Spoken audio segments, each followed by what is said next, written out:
Making money is non sense ಅಂತ bill Gates ಹೇಳ್ಬೋದು, ಬೇರೆಯವ್ರು ಹೇಳಕ್ಕಾಗಲ್ಲ. ದುಡ್ಡು ಮಾಡಿರೋರು ದುಡ್ಡು ಮಾಡೋದು ವೇಸ್ಟ್ ಅಂತ ಹೇಳ್ಬೋದು, ದುಡ್ಡು ಮಾಡದೆ ಅವ್ರವ್ರು ಹೇಳೋದಲ್ಲ.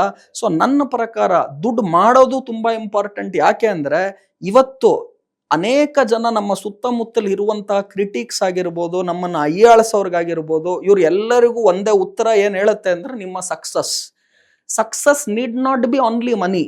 ಬಟ್ ಐ ಅಗ್ರಿ, ಮನಿ ಜೊತೆಗೆ ರಿಲೇಶನ್ಶಿಪ್ಸ್ ಆಗಿರ್ಬೋದು, ಬೇರೆ ಎಲ್ಲಾನು ರಿಲೇಶನ್ಶಿಪ್, ಹೆಲ್ತ್, ಇದೆಲ್ಲ ಇಂಪಾರ್ಟೆಂಟ್ ಆಗುತ್ತೆ. ಆದರೆ ಆಲ್ರೆಡಿ ಎನಫ್ ಮನಿ ಮಾಡಿರೋರು ಮಾತ್ರ making money is non sense ಅಂತ ಹೇಳ್ಬೋದೇ ಹೊರತು ಬೇರೆಯವ್ರು ಹೇಳೋದಕ್ಕೆ ಆಗೋದಿಲ್ಲ. ಇದ್ರ ಜೊತೆಗೆ ನಾನು ಏನ್ ಹೇಳ್ತೀನಿ, ಇವಾಗ ತಾನೇ ತಾವು ಕೇಳ್ತಾ ಇದ್ರಿ, ನಾನು 1 crore ಮಾಡಕ್ 32 years ತಗೊಂಡೆ. ಸೊ ಮ್ಯಾಥಮೆಟಿಕ್ಸ್ ಪ್ರಕಾರ ನೆಕ್ಸ್ಟ್ 1 crore ಮಾಡೋದಕ್ಕೆ ಇನ್ 32 years ಅಂದ್ರೆ ನನಗ್ 64 years ಆದಾಗ ನಾನು 2 crore ಮಾಡಬೇಕು. ಆದ್ರೆ ರಿಯಾಲಿಟಿ ಅದಲ್ಲ. ಸೊ ನೀವು ಫಸ್ಟ್ 1 crore ಮಾಡೋದಕ್ಕೆ ಟೈಮ್ ತಗೊಂತೀರಾ, ಕೆಲವರು ಫಸ್ಟ್ 1 crore ಮಾಡಕ್ 50 ವರ್ಷ ತಗೊಂತಾರೆ. ಆದ್ರೆ ನೆಕ್ಸ್ಟ್ 1 crore ಮಾಡಕ್ ಇನ್ನ 50 ವರ್ಷ ತಗೊಳೋದು ಬೇಕಾಗಿಲ್ಲ.